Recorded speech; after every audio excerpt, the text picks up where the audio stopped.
let me just ask one last thing and I'll be done. Senator Young made some good points, but the other one also that has been put out there is the question that if now you have this, for lack of a better term, freedom with no attached cost, because you're saying that utilities used to piggyback on you, is it fair for people to say you would then have no vested interest of how you move things or what you did because you have no skin in the game as far as terms of, the MTA is huge as to what those costs would be to move those utilities, maybe making the $360 million, even a smaller number to, again, depending on what the utility is, ratepayers, maybe not only all across the state, but maybe even to farther reaches. Even though we're paying, we don't have as much control over our destiny as to when and to how. So I won't say it's a sore point, but that's one of the issues we'd like to address. The other issue is in the nature of the work we do, whether it's rebuilding our own system or new construction, we have to be a good citizen. So we have to check off the box that says we're impacting the area as little as possible. So we will try to work with other agencies so we don't come in. First, it's difficult on our own part within our own family, but then we extend outside the family. Is one of the worst things we can do is 3 consecutive years, 3 different projects come in and rip up the same street. That may be an oversimplification, but there are other areas where we've got the social responsibility to make sure we're minimizing impact on the neighborhood. So even if someone else was paying the dollars, we would be cognizant of that. Because ultimately it's who's doing the construction, who's disrupting the street that your constituents and our customers are going to focus on. Sure. Just one last thing, I'm just trying to get this all in my head. So to the best of my knowledge, and I know you probably have a much broader knowledge than I do, I don't think there's any other authorities anywhere in the country that have that set up, do they? Well, I think in the state of New York, all the city agencies don't have to pay for utility relocation. I don't mean government. When we're the only government that has that, I know. But I'm talking about, is there any other, like... I'd have to check for you, because you raise a good question. I mean, in California, they don't do it that way, right? I'll check, because one of the questions everyone asks us that are stakeholders, who are the best in class, what do they do? Or what are the practices other places? And that's a fair question. I'll get you an answer. I don't know. Thank you, Tom. Thank you. Thank you. Assemblyman McDonald. Donald. Thank you, Chairman, and good morning. Nice to see you again. Changing topics on the safety factor, you and I chatted for a few minutes before the hearing, but about positive train control because of the accidents that have happened, not just on your line, but it happens around the country sometimes. Could you describe, just for the record, what the timetable is for that and where is the funding coming from? Is it all federal or is some of it going to be state funding, MTA? Positive train control. Maybe what the positive, maybe Yes. if you would, what the positive train control actually is. Sure. The distance and all of that. I'll start with that. Positive train control is not only a mandated regulation from the federal government, it is the right thing to do from a safety standpoint. It puts in an overlay system from a technical basis that would take over in the event a locomotive engineer or someone operating a piece of rail equipment didn't do what he or she was supposed to do in terms of adherence to safe speed. Right. Safe speed, civil speed on a curve. So in other words, if the curve is only speeded for 30 miles an hour and somebody goes in excess of that speed, it will take over and reduce the speed. Spite and Dival accident at Metro North was an example of that. Locomotive engineer going 84 miles an hour into 30 mile an hour curve, derailed the train, 5 fatalities. The other one is as you get too close to a train, make sure you don't get in the stopping distance of the train to prevent collisions. It will take over for the train and bring the train speed down and stop it if it has to. The original mandated, well, the most recent mandated completion date was December 31st, 2015. That has been extended by federal statute to December 31st, 2018. Both commuter railroads have under contract work to have that done. The levels of protection provided already at both railroads is better than most, but it doesn't meet the PTC requirement. So we're going to put this overlay system on it that will do that. So that will mean the installation of wayside equipment to be able to communicate with trains and onboard train equipment to be able to process that information and take those actions. And it would be on the 2 largest commuter railway systems in the country. Now, in terms of funding, it's an unfunded mandate at a federal level. So it's like Americans with Disabilities Act, but it's a necessary mandate, so we'll find a way. We do have a railroad infrastructure funding grant, RIF loan, that we have to pay back, but it's financing that's attractive to us to help underwrite the cost. I believe it's a little under $1 billion. Yes, 900 and change. 900 and change, and then the remaining funds will come from the programs that you support here. And we're on track to have that system completed by December 31st, 2018. Okay, and is that something, how many miles of track do you control roughly? I mean, Geez, hundreds. I should know the number off the top well, of my head. but But is, it's probably 200 and 200, probably 400 to 500 miles of track. okay, is this system of positive train control to be put every place or just where you don't have the straightaway and you have the curves and stuff like No, that? it has to be installed, every place. We do have some parts of the Metro North system and Long Island system, what we call dark territory. They do not have signals now, so train movement is controlled by train orders, and the train order basically effectually gives, if you're operating one train and somebody is operating another train, you're given orders to proceed to a certain point, and until you get to that point, he's not given orders to proceed into that section of track. So we control the movement of trains manually. So, but the overlay of PTC needs to occur across the entire system. Okay, and that project is underway as we speak, right? Yes. Right? And you say completion by 2018? No, by 2018, that's correct. 18. December 31st. Okay, thank you very much, Chairman. Thank you, sir. Thank you, Senator. Thank you very much. Our next speaker is Senator I take your Dilan, who is question? ranking member on transportation. Oh, okay. Oh, that's because you didn't have positive seat Hello. control. Well, thank you for everything that you do. Basically, I would like to address your capital budget plan and the MOU between the state and the city of New York, which if you can basically give us an overview of it, and I consider it to be really an IOU, because basically, the way I understand it is that the MTA has to basically exhaust all its resources before it could draw down any dollars. So can you? Yes, the Explain that. 8.3, we have, of the 8.3 from the state, we have $1 billion already, the other 7.3. But the way it's written is that once we get an approved program, we have to get an approved CPRB approved program first. We can't do anything. We can only spend cash that we have, not any cash we use to fund bond finance. So once CPRP approval is given, we would start to draw down on the resources that we have available to us through pay-as-you-go capital and bond finance, work our way into the program to keep the projects being awarded and construction being done. And as we approach the point of running out of those resources, that's when the state resources kick in, and I believe the city resources as well.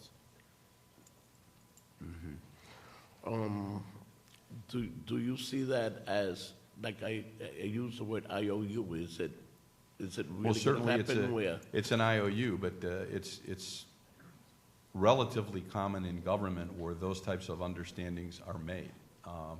So it's not so far afield from what I've seen in the past. And it's part of the process. But I'll go back to my comment of the unbroken tradition of New York State at the legislative and executive level getting the funding necessary. I can't underscore that more. I've been other places, I've worked other places, I've talked to associates that have worked other places where it's nowhere near that level. I think there are people here that represent other constituencies outside the service network, but they understand the importance of the MTA network. So I have a very high confidence level that the money will be there.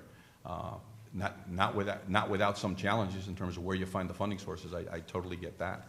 But I have a very high degree of confidence that the money will be found. Okay, and in terms of the use of that money, what kind of project list do you have? What we have is the original plan that was submitted on October 1st, 2014, revised, and we submitted another plan in 2015, and then have been ongoing conversations. So we can share with you that plan, but there have been other conversations going on, governor's initiatives, and we'll be glad to update and show you, where that stands in terms of what will get funded and what the time frame for those, what projects will be undertaken, and what the general time frame for those projects would be.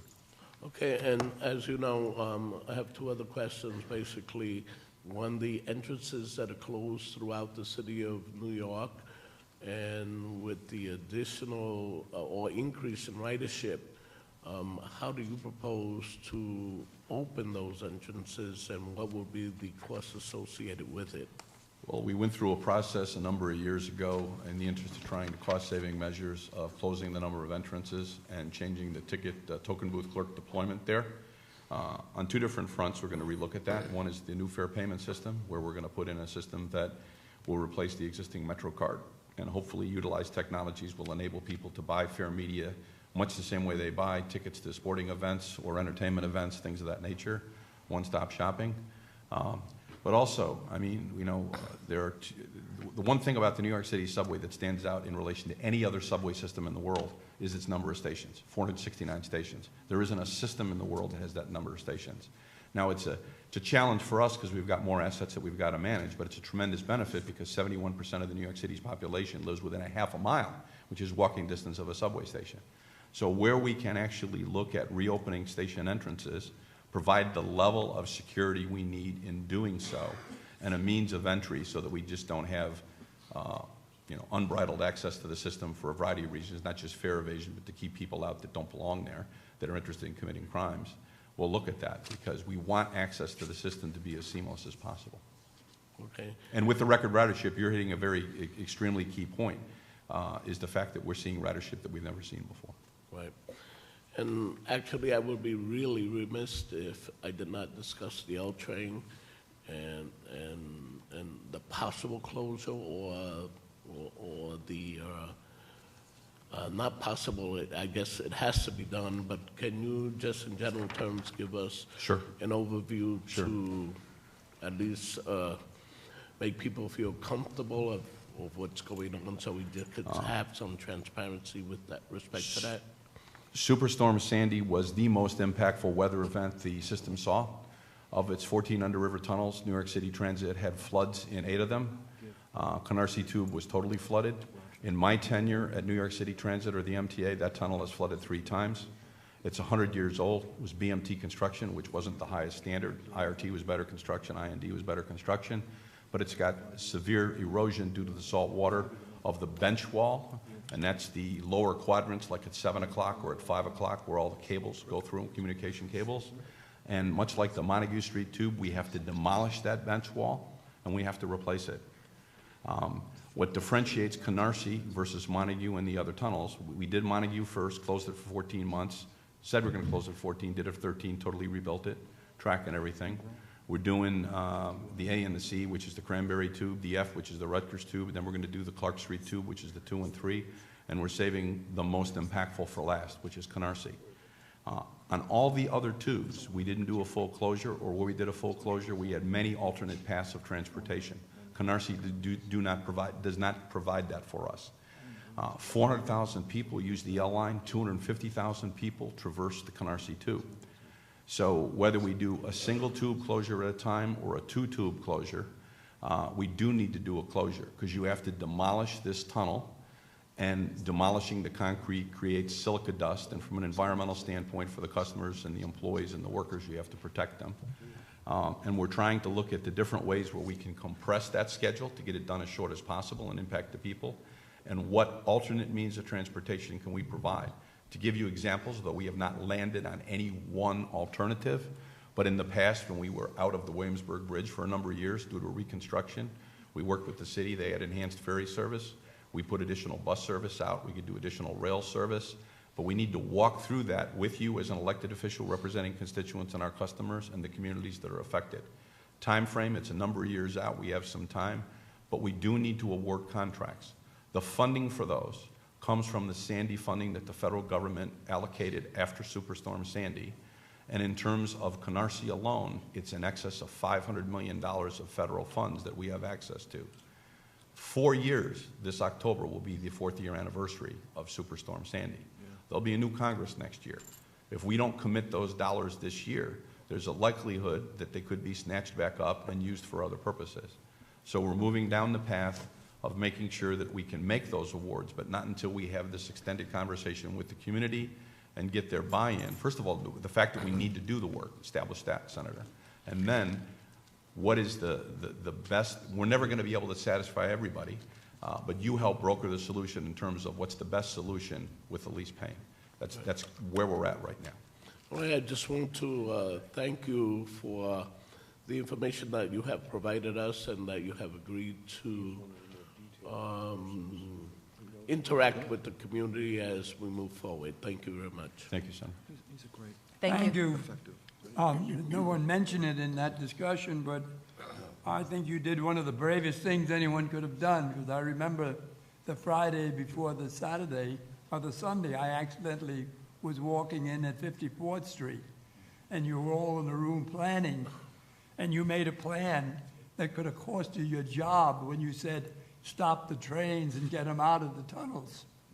And if you hadn't done that, I don't know how much rolling stock we would have lost. We'd be talking now about when you were going to open it up again.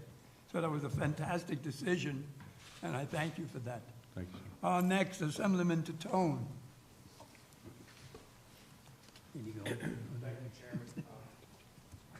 Thank you, Chairman. Tom, we were talking earlier, and you testified earlier about, capital projects that will bring jobs, and that's all well and good on paper. My concern is when, the MTA does do a capital project, that often there's subcontractors that are involved, and until the MTA actually signs off on the contractor's work, the subcontractor doesn't get paid. Typically, these are local businesses. I'm not going to say small businesses, but there is an impact when they don't get paid, particularly when the job is bonded.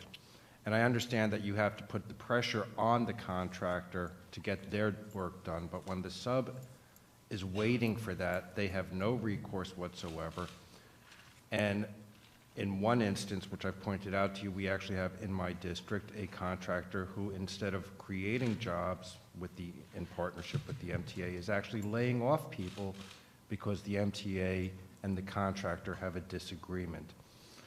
But beyond that, there's also the issue where subcontractors, I can give you a list who since 2014 are still waiting to be paid for the work that they did.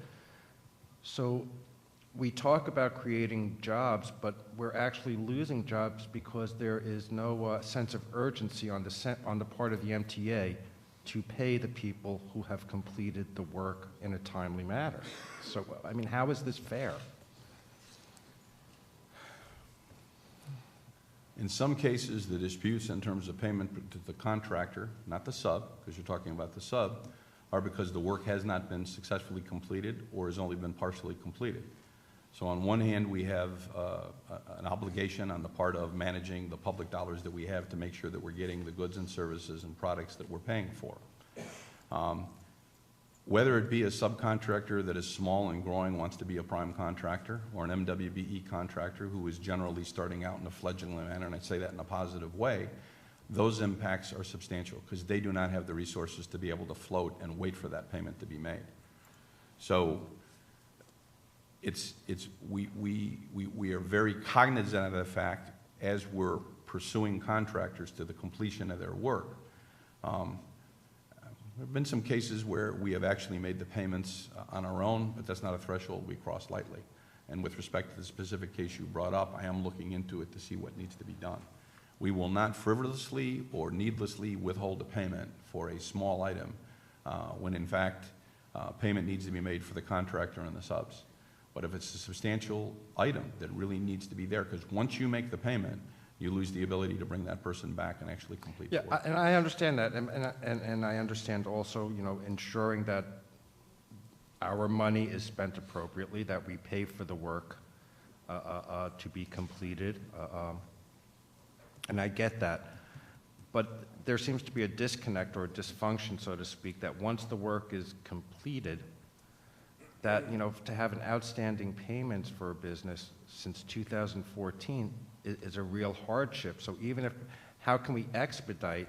What is the problem? Once the project has been signed off on, people should get paid for their work, and that's not happening, and that's my concern. And I understand when there's jobs disputes that maybe it's not completed, but when it is completed, to have over a year delay in payment is unacceptable. And you can't, we can't sit here and pat ourselves on the back saying we're creating jobs when contractors and subcontractors are not being paid in a timely manner. If it's that issue, sir, if it's the issue of us not paying in a timely manner, that is clearly my responsibility and my organization's responsibility. The only case that my answer would have been relevant to is in the event there's a dispute as to what constitutes completion. And if I find in the case that you referred to me that it's complete and we've been negligent in the timely processing, that will be dealt with right away. I appreciate I'll that, separate that out from the other. I appreciate that, and I want to be clear. I mean, not that there's, hundreds upon hundreds of these cases out there, but there are other contractors and subcontractors who are still waiting to be paid for work that has been completed and signed off on. So I think, figuring out moving forward when we talk about capital projects, how to ensure that these hardworking men and women are actually paid in a timely manner should be a priority with the MTA. And your point's well taken on the issue of generating jobs. It's just not just generating jobs, it's generating revenue so you can pay people so that they can actually pay their bills. That's correct. And do what And they just need to do. very briefly, thank you for including the North Shore BRT study in this capital project. It's something that we did in the past, and because of Superstorm Sandy, the goalposts have shifted, but thank you for that. Thank We're you, going to study Senator. its environmental, it's the first step. Thank you. Senator Marty Golden. Thank you, Madam Chair. Good morning, gentlemen. Thank you for being here. I guess everybody's talking about the $7.3 million and how that money is going to be there when you need it. And I can understand the concerns of my colleagues here. And you've answered the question as best as you could. But we're in a turned-down economy across the world, heading towards probably a recession. That's before we waltz ourselves into a housing bubble, which is about to probably over the next 2 years. I have no idea how we can actually do a capital program and actually approve a capital program with language that will be there when you need it. Corporate America would laugh at this. Any country would be surprised with this type of approach in funding. And I really can't remember any program that we closed down on that we didn't know to the extent of that amount of money where it was coming from. So if we have the recession, we have the housing bubble, and we have a downturned economy, there's obviously going to have to be taxes raised. There's going to have to be, you can't even really promise that the 2017 fare will remain at only a 4% increase, and the years following that. Can you? No, but I don't think, I wasn't here. I entered at the back end. I came here for my current stint on December 1st, 2009. But I don't think anybody sat in 2011 expecting to see what happened in 2008 across the country at large. And yet the legislature, the executive, found a way to be able to get through that with significant pain. Don't get me wrong. So that always exists out there. So we have to be cognizant of that. And we've tried to construct a plan in a way that in the event that happens, we can identify where we're going to take, if there were to be an absolute requirement of reduced resources, where we would apply those resources to take care of state of good repair first, enhancement second, and expansion third, with the exception where we have the full fund. So you have an emergency plan that would go into effect? You have a strategy? Well, it's the strategies we've employed in the past in terms of how we figure out what goes forward. Have you made that strategy, put that strategy to paper? No, we don't. We haven't. I would try to start working on that strategy. Because there is a concern, and the other concern, obviously, my colleagues have spoke about the money in Con Edison and Verizon. We look at our bills today, they were absolutely off the wall, and now we're going to pass more into those through a pass-through to the customers on Con Edison and Verizon. I don't know that that's really going to work either.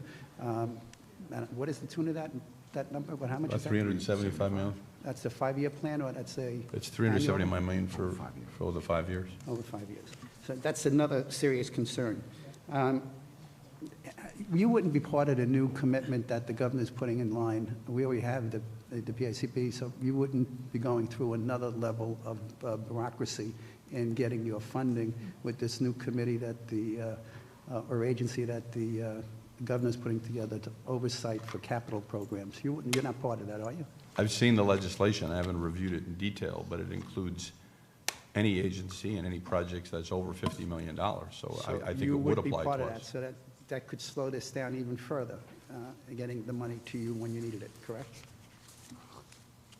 It might. I don't know think why you the- should be part the of that. underlying reason is, as I understand it, and I've had conversations with the governor about, in the conversations prior to the discussion of that particular action or legislative action, when we were meeting with the two prime stakeholders, but there are a lot of stakeholders for the capital program, but that's the governor and that's the mayor, there were strong concerns about how we spend our dollars on projects. Now, on the $115 billion that we spent since the first capital program, we got better at certain levels of projects. So replacement of track, replacement of signals, how do we do that under service? How do we use existing employees to get the work done and keep the railroad running? We've gotten better and better.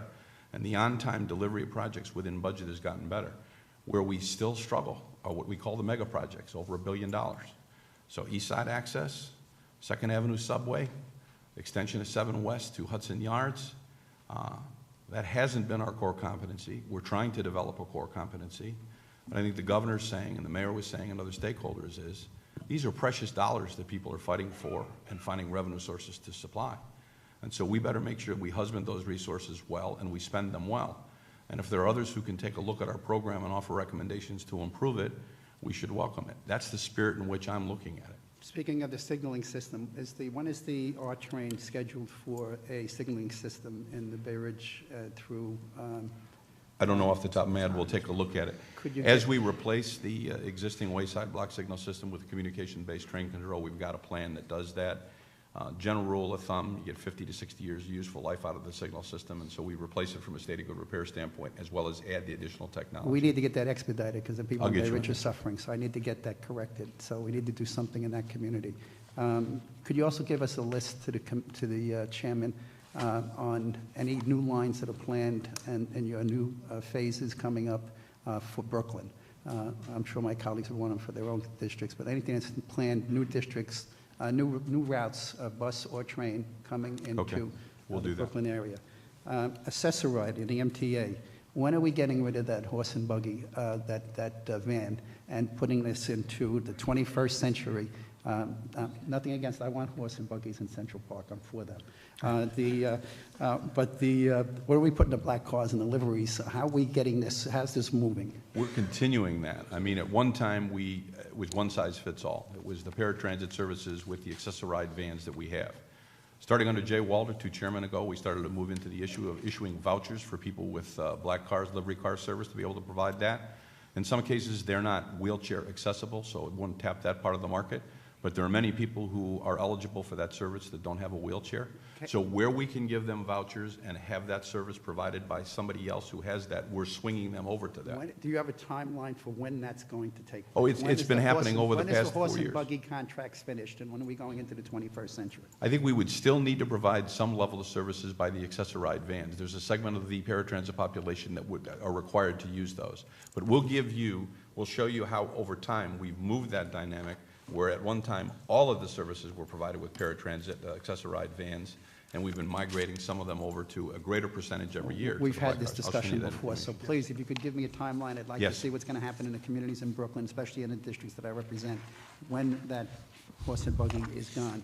I know that there is a timeline here, and I don't want to hold up the rest of my colleagues from asking questions, but is the capital program, last question, is going, obviously, the longer we wait, the longer to approve this. Are there any issues today? Are you holding anything back because you don't have the money to advance those projects? We have $1.8 billion that we can spend on the capital program without CPRB approval. And I don't mean that like we're spending it because we don't have CPRB approval. We're Everything's trying to moving- keep it alive, Everything's moving moving along. according Yes. to your So, but this is timeline. the longest we've been without an approved capital program. We're 15 months into it. And so we need to move expeditiously toward Answer getting my the program question. approved. The question is is there anything that presently not moving because you don't have an approved plan? Well, had we had an approved plan earlier, there's some other projects would have been awarded, but the critical projects that need to move forward, we haven't held those up. And we actually have a prioritized plan to be able to use that $1.8 billion up through June 30th to make sure we don't hold up any of those critical projects. Thank you, sir. Gentlemen, thank you very much. Thank you, Senator. Thank you, Assemblyman Goldfeder.